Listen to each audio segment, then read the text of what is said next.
Mr. Speaker, India has come a very long way on the path of economic development, but at Opening Government, we believe the best is yet to come. We believe that aggressive free market capitalism can make India into the global economic power that it can be and that it deserves to be, and thus this House believes that India should adopt aggressive free market policies, including, but not limited to, deregulating its labor market, allowing higher and greater levels of foreign direct investment, and privatizing its state-owned enterprises. In this speech, I'm going to talk about those three areas of free market capitalism and explain what the status quo is in those areas, what the problems they create are, and why, on our side of the House, we alleviate every single one of them. We think the model is fairly straightforward. Over the next 5 to 10 years or so, we think India ought to implement policies at the national level and as well as at the state level that essentially remove the monopolies that are given to SOEs, remove the restrictions on capital and investment, and deregulate its labor market by removing existing restrictions, which I'll talk about. So first,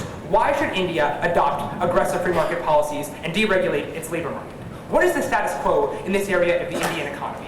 Right now, India's labor market is regulated mostly by the Industrial Disputes Act, which essentially requires that all Indian firms with at least 50 workers register with the government, and that any firm with at least 300 workers, that is, any firm of meaningful economic capacity, get all of its hiring and firing decisions approved by the government in its part of India. So what does it mean that every time a firm wants to hire or fire someone, they need to ask the government first?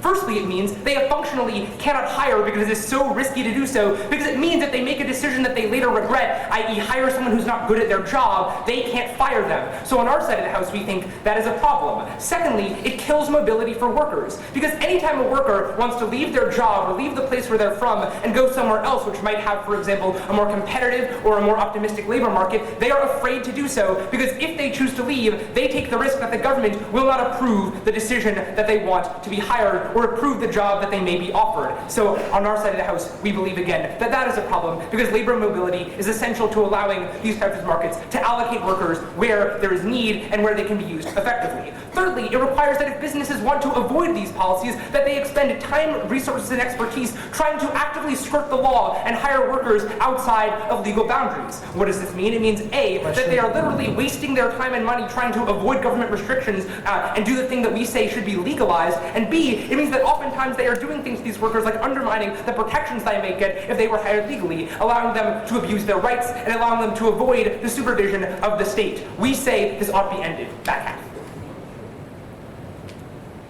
Do you reject the fact that economic stability in these countries actually is social If it is stability at a very low level of development, then yes, we would reject that on face. We believe that these countries can achieve stable economic growth on the trajectory that many countries in the developed world have by adopting these policies now. We believe that places like South Korea, for example, that after using ISI for many, many years, moved toward a more aggressive free market system, have seen the exact type of growth that we say would be beneficial for India. So, in general, we think then, finishing on this labor market point, the types of registration and licensing for jobs that they have to deal with and advocate for on their side of the house leads to a couple of problems. It means it's easy to exclude people from markets, constricting the supply of goods provided by people who have those jobs, leading to rising prices. This might be acceptable for things like, for example, doctors and lawyers, where there are specialized skills that you need to have, but in general, we think when you require every single company that has at least 300 people to approve every single job and allow them to exclude people, that it means that prices are higher across the board for everyone and that people are denied a decent standard of living. We believe that on our side of the house, deregulating India's labor market will create jobs, it will allow the market to allocate labor where it can be utilized, and allow India to utilize its workforce of hundreds of millions. We say India should realize it is the time to use the labor force it has to achieve the gains that it can. Secondly, why does India need to liberalize foreign direct investment? So again, what is the status quo? Well, as we learned at this tournament, the rupee is a controlled currency. What does that mean? What it means is that it is far harder to operate in India because if a foreign company wants to, they have to exchange their money in and out of rupees every single time, which if someone, for example, doesn't want to change it back, might get particularly difficult. Second, Secondly, India has capital controls. It literally bar foreign direct investment if it is the case that they reach the level that the government mandates and people want to go further. Why should India want foreign capital to come in and trade off with internal capital in some cases? Note that it does not always trade off, because there are certainly parts of India's economy that, for example, do not have the types of businesses that exist in the developed world, so there may not be a direct trade-off. But why, in general, do we think are foreign companies better at providing the services that they do? Firstly, because there is a larger capital base that exists in the developed world outside of India, which we believe leads to more investment, the creation of more companies, and the creation of more jobs. Thirdly, we believe these companies also have more expertise. So, for example, if you're trying to set up an online infrastructure, it's probably better to have Google do it than a startup that has literally no expertise, that doesn't know how to set up the infrastructure, that doesn't know what types of people you need, that doesn't know how to actually go about setting up these types of infrastructures. The benefits of this, we think, are quite clear. When you allow more companies with more expertise and more ability to actually conduct their jobs as they're supposed to, you A, get more jobs because there are literally more companies operating there. B, you get more infrastructure because these companies know that they need to develop the infrastructure necessary to their businesses. So, for example, telecom companies, we think, are far more likely to develop effective infrastructure to allow India's mobile technology, for example, to advance faster. Thirdly, they provide tax revenue because they again,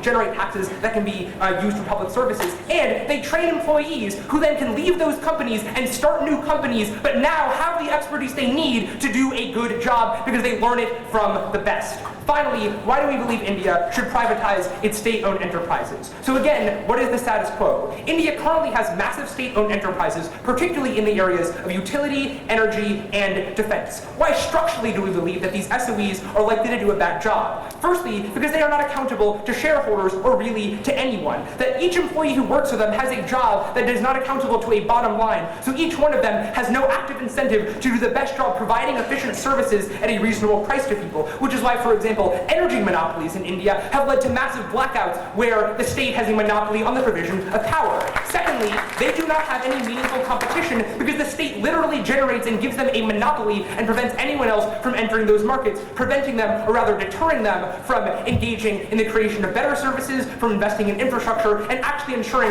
that they do a good job. And finally, because they're subject to cronyism, because the people appointed to run these companies are not experts, but rather the politically connected. This is why Gujarat's massive deregulation led to 12% GDP growth, a reduction in poverty from 40% to 11%, and this is why we believe India as a whole deserves this same level of economic performance. Mr. Speaker, we're very proud to propose.